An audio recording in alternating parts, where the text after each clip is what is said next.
গল্পের শুরু হয় মঙ্গলপুর নামক একটি পুরনো গ্রাম থেকে, যেখানে 4 বন্ধু ঘুরতে যায়। বৃষ্টি এবং ট্রেনের বিলম্বের কারণে তাদের সেখানে থাকতে হয়। সেখানে তারা এক বৃদ্ধ লোকের দেখা পায়, যে তাদের এই গ্রামের এমন এক সত্য শোনায় যা শুনে যে কারোর আত্মা কেঁপে উঠবে।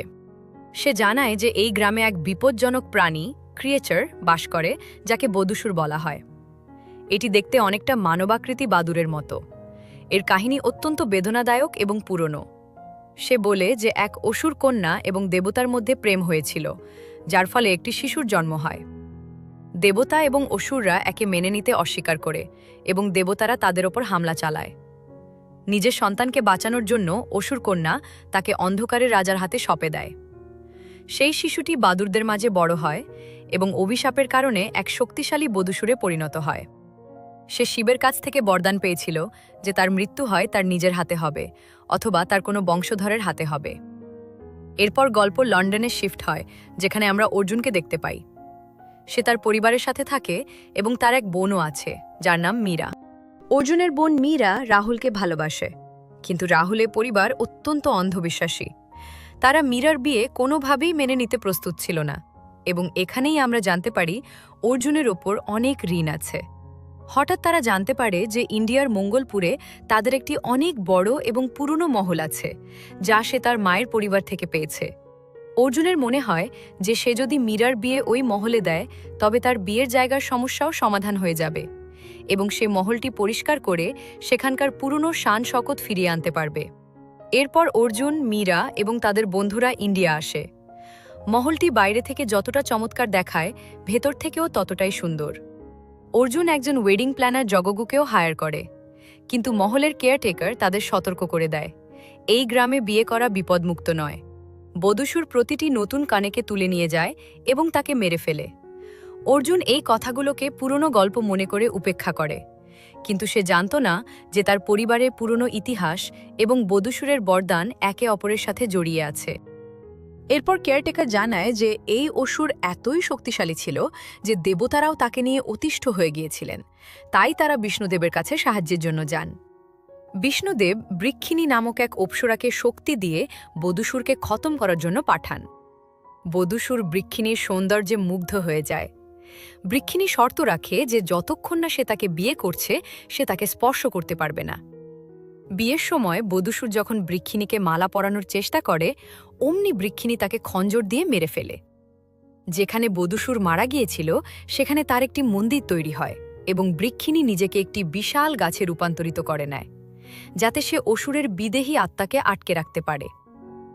এবার কাহিনী আবার অর্জুন এবং তার মহলের ওপর ফিরে আসে। অর্জুন যখন ইন্ডিয়া আসছিল, তখন ট্রেনে প্রিয়ার সাথে তার দেখা হয়েছিল, যেখানে সে প্রিয়ার প্রাণ বাঁচিয়েছিল। প্রিয়া একজন রাইটার এবং এই গ্রামের পুরনো কাহিনীগুলোর ওপর রিসার্চ করছে। এরপর সবাই মহলে পৌঁছে যায়। সন্ধ্যায় মহলে ওয়ারিং করার সময় অর্জুন একটি শক্তিশালী বৈদ্যুতিক শক পায়। প্রিয়া সেখানে পৌঁছায় এবং তাকে সিপিআর দিয়ে তার প্রাণ বাঁচায়। অর্জুন প্রিয়াকে দেখে খুব খুশি হয় এবং তাকে তার বোনের বিয়েতে আসার নিমন্ত্রণ জানায়। এবার অর্জুনের ইলেকট্রিশিয়ান বাল্লি, যে জগগুর ভাগ্নে, সে বেশ দুষ্টু। কিন্তু এক রাতে তার সাথে অদ্ভুত কিছু ঘটে। একটি বাদুর তার উপর হামলা করে এবং মনে হয় যেন বাল্লির ওপর কোনো অশুভ আত্মার ছায়া পড়েছে। অর্জুন এবং জগগু যখন বাল্লির পিছু নেয়, তারা সেই পুরনো বাদুর মন্দির এবং বৃক্ষিণীর গাছের কাছে পৌঁছে যায়। সেখানে অনেক বাদুর তাদের ওপর হামলা করে, যার ফলে তারা ভয়ে পালিয়ে আসে। এবার কাহিনীতে টুইস্ট আসে। অর্জুন হঠাৎ এমন সব জিনিস এবং লোক দেখতে শুরু করে যা বাকি কেউ দেখতে পাচ্ছিল না, কিন্তু সে এই সব কথা উপেক্ষা করে দেয়। সে প্রিয়াকে মন্দিরের কথা জানায়, যা শুনে প্রিয়াও অবাক হয়ে যায়। এবার অর্জুন প্রিয়াকে মহলের রহস্যগুলো জানানোর জন্য খুব এক্সাইটেড ছিল। তারা দুজন একসাথে ঘুরতে বের হয়, যেখানে অর্জুন তার ক্যামেরা সেট আপ করে যাতে সে প্রিয়ার সাথে কিছু স্মরণীয় ছবি তুলতে পারে। এই সময়ে স্পষ্ট বোঝা যায় যে অর্জুন প্রিয়াকে পছন্দ করতে শুরু করেছে।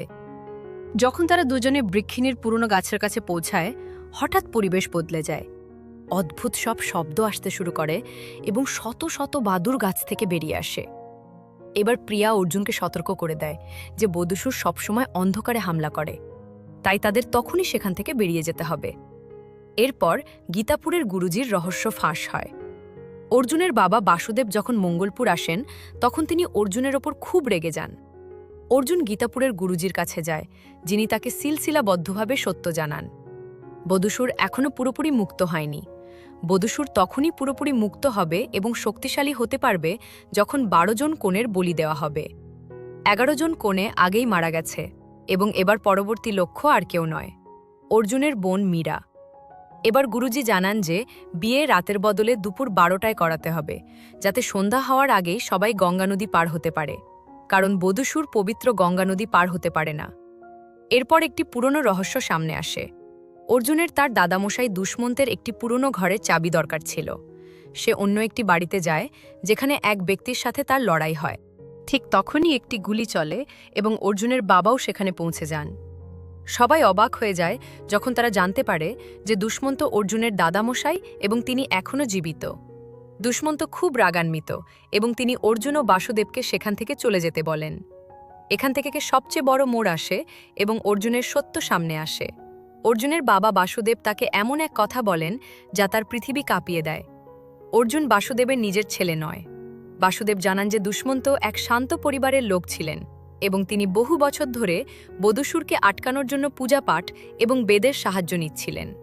এবার কাহিনী এমন মোড়ে যেখানে অর্জুনকে তার অস্তিত্ব এবং বদুসুরের বিপদ উভয়ের সাথেই লড়াই করতে হবে।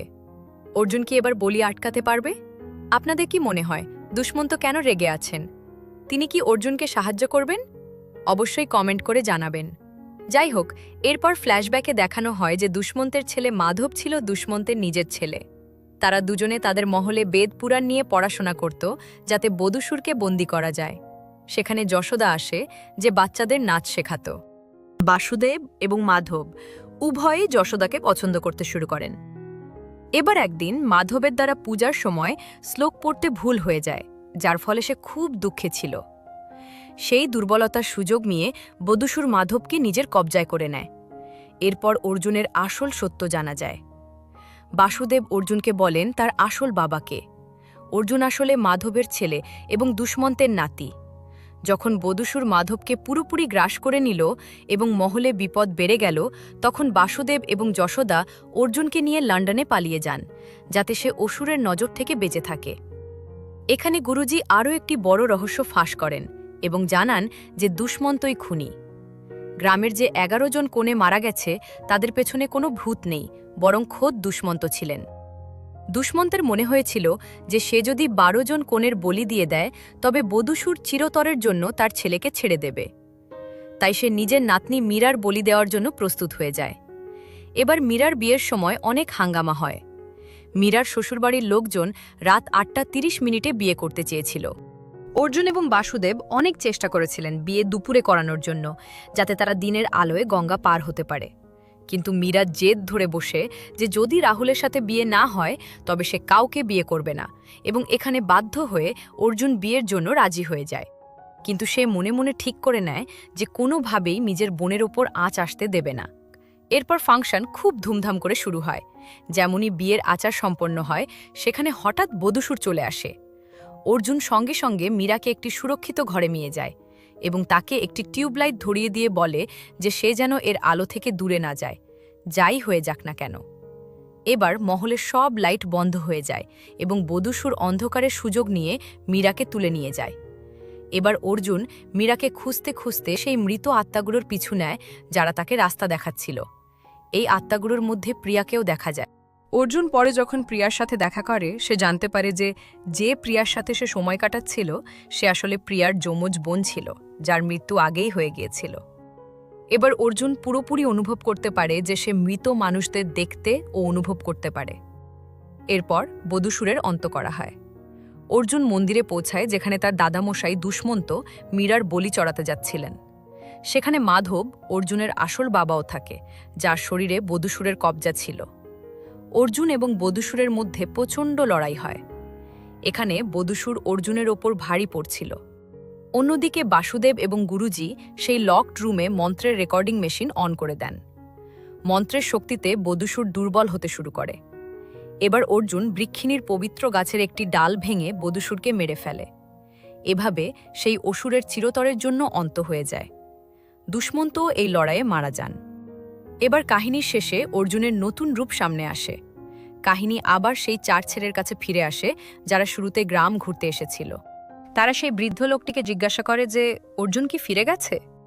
সেই লোকটা বলে, না, অর্জুন এখনো এই মহলেই থাকে এবং নিজের পিতা মাধবের আত্মার মুক্তির জন্য দিন-রাত পূজাপাঠ করতে থাকে। শেষে জানা যায় যে সেই বৃদ্ধ লোকটি আর কেউ নয়, বরং অর্জুন নিজেই যে অনেক বুড়ো হয়ে গেছে, কিন্তু সে আজও গ্রামটিকে অশুভ আত্মা থেকে বাঁচিয়ে রেখেছে। আর এখানে মুভিটি শেষ হয়। তো বন্ধুরা, এই ছিল 2026-এর ফিল্ম বধূসুরের কাহিনী। এতে হররের সাথে সাথে পরিবারের পুরনো রহস্যগুলো খুব সুন্দরভাবে দেখানো হয়েছে। আপনাদের কি এই সিনেমার ক্লাইম্যাক্স পছন্দ হয়েছে, নাকি আপনারা অন্য কোনো এন্ডিং ভেবেছিলেন? কমেন্ট করে অবশ্যই জানাবেন। আবার দেখা হবে বন্ধুরা আরও একটি চমৎকার মুভির এক্সপ্লেনেশনের সাথে। ততক্ষণ ভালো থাকবেন। টাটা।